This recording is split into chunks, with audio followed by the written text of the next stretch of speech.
19 Julie, moedige manne nodig.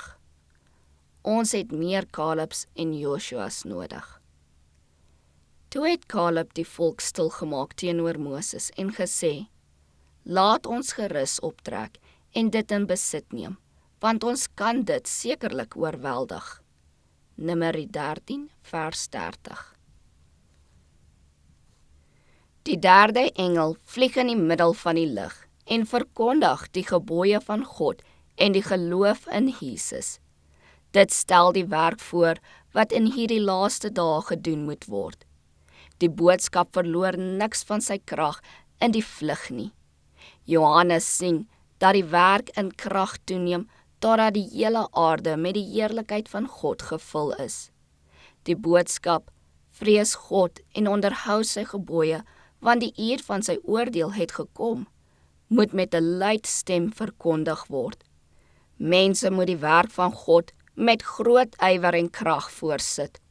Tuis, op skool en in die kerk moet manne en vroue en jong mense gereed wees om die boodskap aan die wêreld te gee.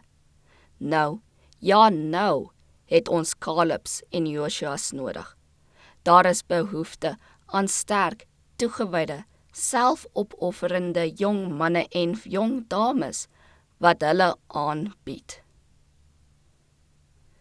Ons het nou behoefte aan getroue manne wat die Here ten volle navolg, manne wat nie neig om stil te bly as hulle behoort te praat nie, wat so beginselvas is so stil, wat nie verwaand is nie, maar wat nederig met God wandel, geduldig, vriendelik, gedienstig, hoflike manne wat verstaan dat die wetenskap van die gebed beteken om geloof te beoefen en werk tot eer van God en vir die welsyn van sy volk te doen.